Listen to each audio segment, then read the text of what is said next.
I'm Master Saturn. Thank you for joining me for another BDSM United podcast in our BDSM Summer School series, where we're highlighting master slave MS relationship dynamics. We've come to the point through history, kind of along and along. Most of our history came and was taught from a book called Our Lives, Our History, which was is somewhat out of print, somewhat hard to get. We link to it on our blog. You can find that by visiting www.bdsmunited.com, and you can find the post where we point to it on Amazon, but it's really kind of hard to find. Uh, it's not a book that a lot of people have, but it's one that we found invaluable in our library. And so a lot of our history up until this point has kind of come as we shared bits and pieces of that and kind of added our own commentary mixed in with it. And today we reach the point of history that is somewhat folklore, somewhat a little bit myth, a little bit of truth. It's often kind of a little bit of both. And see, here's our dilemma with history. With history, a lot of people were busy living it, and people didn't stop to record it because it was just what they were doing at that time, and it wasn't what everyone was thinking was going to be monumental or historic. It was just the fun and the relationships that they were having at that time. And then along the way, through the first pandemic that we had, which was tragic, which was the AIDS epidemic, and the tragedy of AIDS is that a lot of our history was lost. It really plagued the communities that were involved in BDSM predominantly at that time. And so a lot of our history is lost. People didn't think to record it. And then some that did their best, but weren't necessarily professional historians and included bits and pieces. And then some of it was fiction that kind of pointed towards it. Some of it was fantasy, and just trying to figure out reality is really, we take all of these pieces, and this is what we do with all of history. We take all the available pieces and we put them together like a puzzle. And it's not going to be a complete puzzle. It's not going to have every piece, but we're hoping we put together enough images that what we can see is a rather clear image that tells us or paints somewhat of the most clear image that we can get of what happened along the way to get us to where we are today. And so we're reaching that time in Master Slave MS BDSM history, which is like the 1950s, the late 40s, early 50s. And it's generally accepted that American gay leather subculture, where these military guys were coming back from World War II, and they took some of their military hierarchy, that rank system, and that carried over and created, for the very first time, elements of power exchange, hierarchy, not really patriarchy as much as just hierarchy, where some men had a certain rank, and they gave orders to men of a lower rank. And so that kind of that rank, military hierarchy rank structure was mixed with erotic sex and sadomasochism. And all of that was kind of combined. And so when we try to look and see where did it come from, well, it came from the roots of American military structure, men that were young, most likely 17 and 18 when they went into the war, and now they're coming out of the war. And really, the war back then took, you know, everyone was involved and everyone was encouraged to be involved. And no matter whether you were gay or straight, those weren't questions that were asked. It was, are you healthy enough to serve? Because it was a world war. It was World War II, and everyone was involved. Every man that was able bodied was involved. And those that came back that were homosexual, they carried that influence from military structure and they carried that into their relationships. And then they, that certain outlaw kind of biker motif, carried with it elements of sadism and masochism. You can imagine being in war and experiencing tremendous PTSD, not having the ability to, or not being within a culture that sought or got therapy for it, and you know, dealing with issues of anger and taking it into torture and mixing torture with erotic sex and sex that oftentimes had to be done in secret and because homosexuality wasn't legal and it wasn't accepted. And so carrying different taboos and different aspects already of motorcycle leather and it just kind of all formed together for this S&M, sadomasochism, and this bondage and this structure of people being mentally and physically bound, being called to attention, being put in their place, and the whole discipline of military service and structure in those relationships, all of that combined together created something very unique that was born in this time frame. And really, it may not have seemed super unique at that time, and it certainly didn't immediately begin as master and slave relationships. It most likely immediately began as private and sergeant relationships, most likely, or corporal and private, or just something like that. Maybe even captain and sergeant, or captain and private, and all of these different hierarchical systems of military structure probably played into relationships. Maybe these men held some of these ranks in their wartime and then they carried it over into their relationships just because they were known as sergeant so and so in the military, and now they're still known as Sarge on the way out. And we kind of see that in just veterans today. Sometimes people carry that into their civilian life.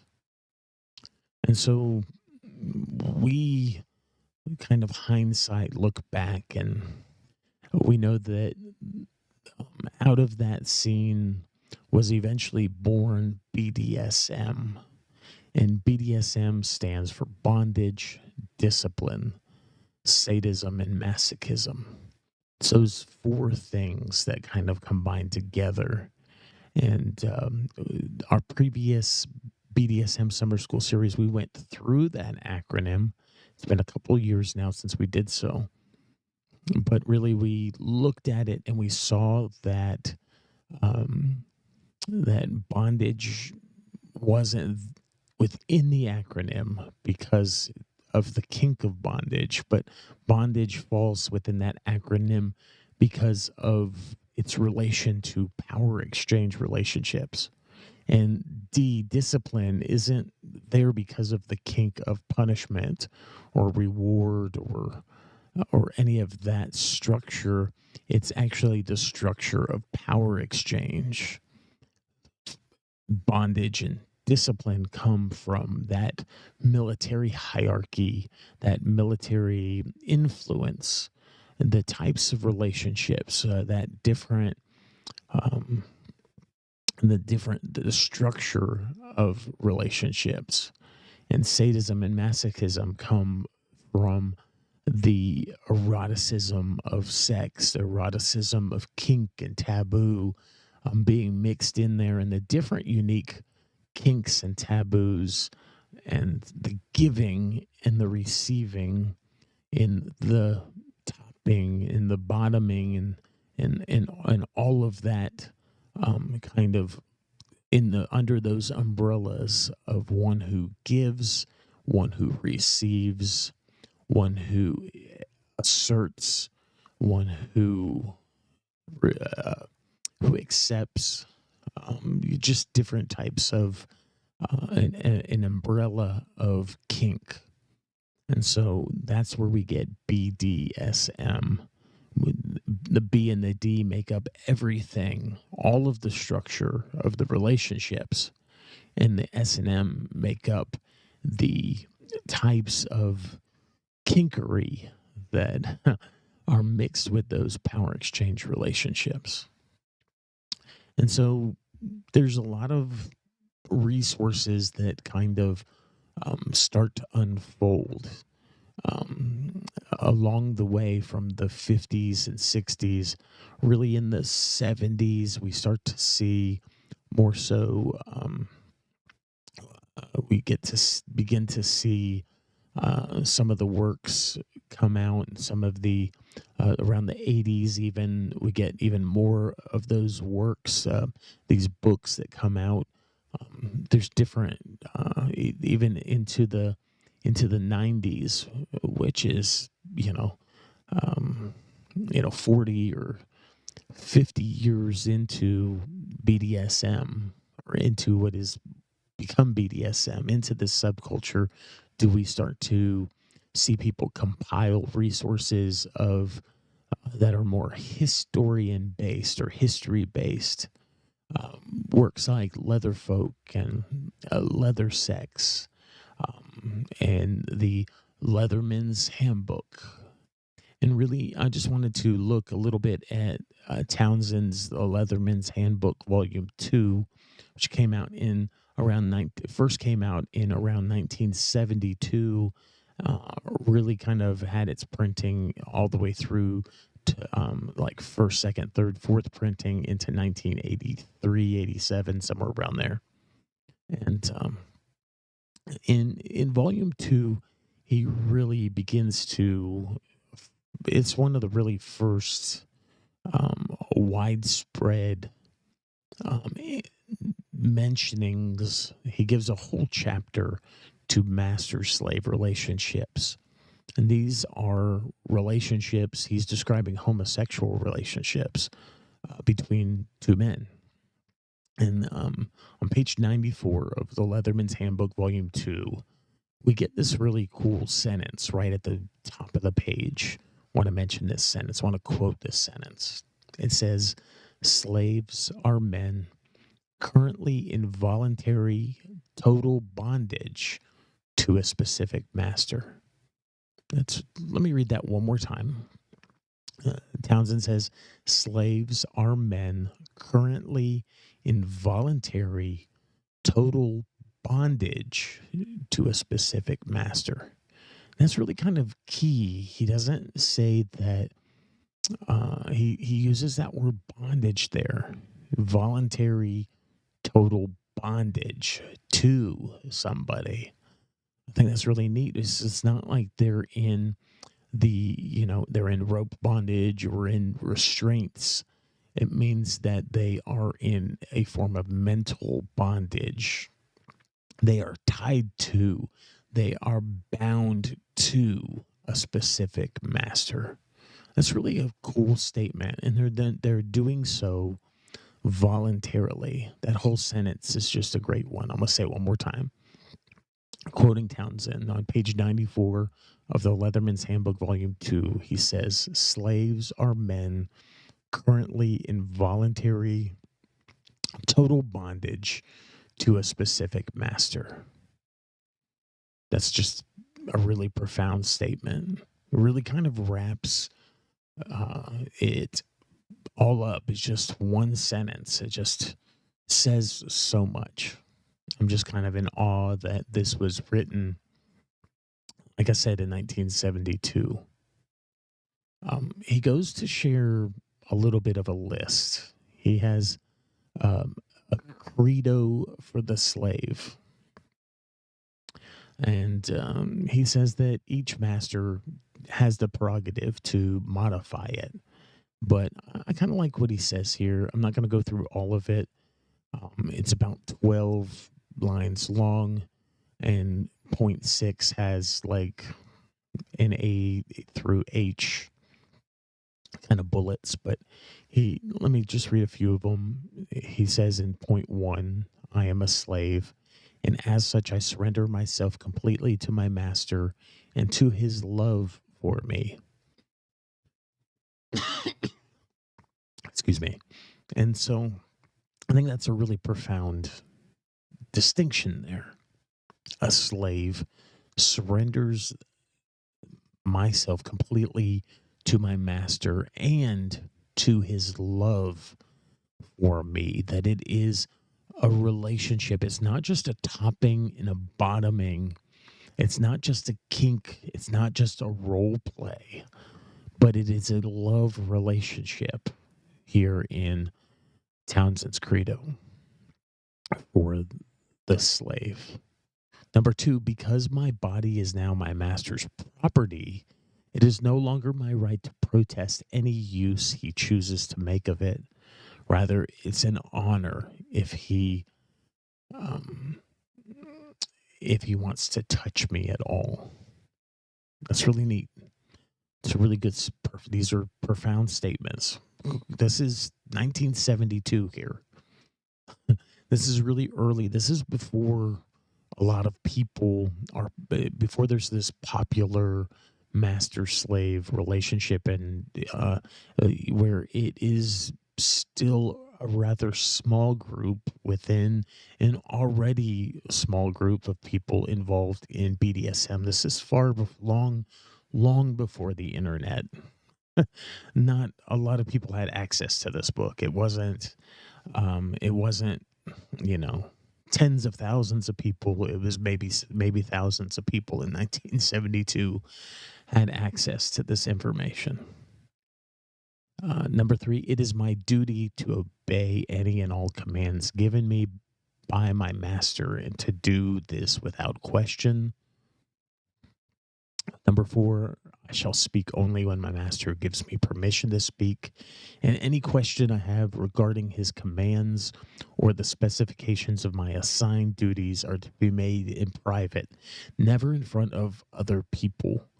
And this really right here starts to show me that that I'm a veteran, and that really sounds like some military influence there. From my time in the military, I can see how you don't question orders. And if you have any questions about your assigned orders, you make them in private. You don't do it in public. You don't do that in front of other soldiers, other airmen. You do it. You have a private audience with the commanding officer, and you ask for clarity in a very respectful way.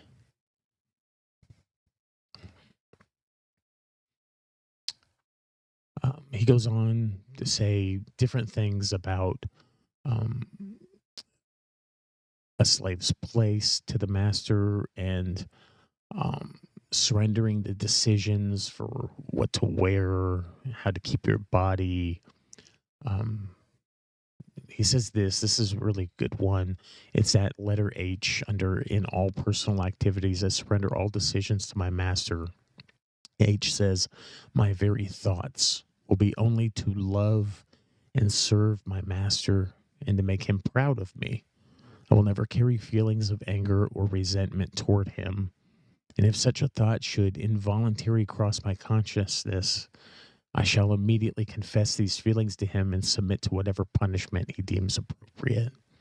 I like that it continues to put an emphasis on it being a loving relationship.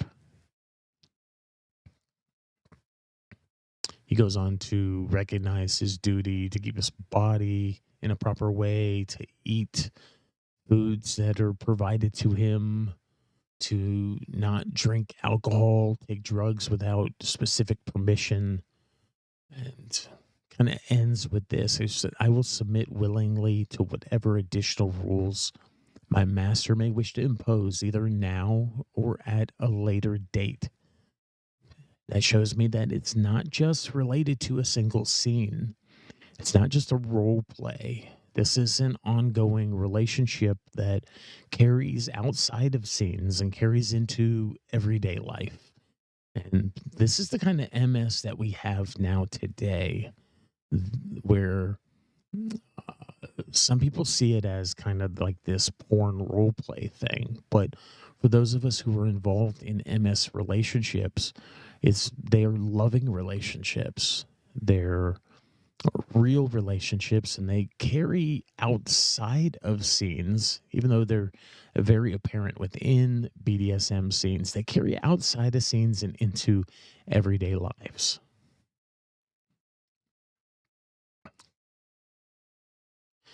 He says this about masters.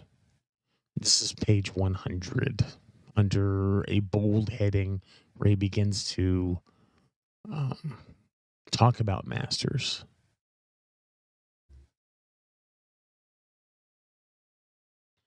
Right above that, he makes a big paragraph about love.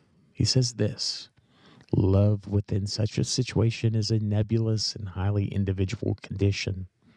The master's love may be expressed with a kiss or with a whip, a compliment or a seemingly harsh rebuke. He understands what he is saying, and so does his slave, however it may appear to the onlooker. The master slave condition, like any SM relationship, is so personal that only the participants fully understand it.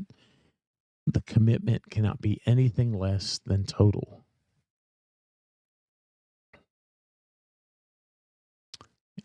He says this: the master's role, the master's identity is physically easier since he can determine exactly what, where, and when any activity, sexual or otherwise, is going to take place. But his responsibilities are far heavier than those of the slave. He must be prepared to assume all aspects of care and training. And he must do this without recourse to the tongue in cheek nonsense of those who have attempted to exploit the fantasy by publishing ridiculous collections of outlandish rules and regulations. For the master, there are no rules except those agreed to by his slave and himself. There are only a few basic perimeters that he cannot ignore. He may not, for instance, kill his slave, even if the slave should ask to be killed. He's assumed the responsibility for his slave's well being, physical and emotional. He is no longer dealing with an M or a masochist as such, and is no longer bound by the generally accepted concept of limits. His slave, if he is a proper slave, is not going to tell him, for instance, that his punishment is too heavy or that the provided housing, diet, or clothing is inadequate. He must be able to see and correct his errors to the master. The master must be able to see and correct his errors before they destroy the relationship.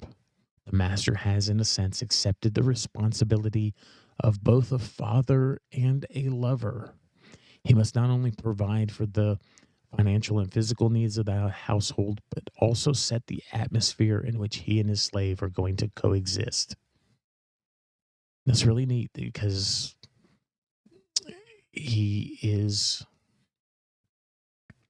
um, he's not setting it up as this fantasy. He's showing us a reality of a real relationship. He goes on to compare master slave to a marriage contract. This is long before marriage was even a possibility for the LGBTQ community. We didn't get those rights till far later, and still in a lot of places in the world don't have those basic human rights. The old pledge of the marriage contract before people came along and had it changed were completely applicable to the master slave situation. The slave, who is the bride, promised to love, honor, and obey. The master, who's the groom, promised to love, honor, and care for. That's exactly how a master and a slave are bound to one another. And that's exactly what each has to do if they're going to stay together. That's a profound statement. 1972, Townsend's Leatherman's Handbook, Volume 2, just kind of, I guess this was only written, what, 20, 30 years after this gay leather subculture even came into being. So really early, 20, 30 years into something that happened long before the internet. It was not huge. It was not widespread at that time. It truly was a subculture where it didn't even have time for all these people to say, "Hey, I'm 20 years in," because, even though it started, there wasn't, a lot of people that had in 1972 who had been involved for 20 years. It wasn't that many people. People would have heard about it and become involved in BDSM. We'll just use that word, BDSM, along the way. And already by 1972, Townsend is writing this and beginning to shape our scene and beginning to lay out master-slave relationships. Just really awesome. In the 70s and 80s, it was still super new, not widespread. Wasn't really till late 90s when the internet came around that the BDSM became truly global and truly widespread. Really, even then it was kind of slow to spread.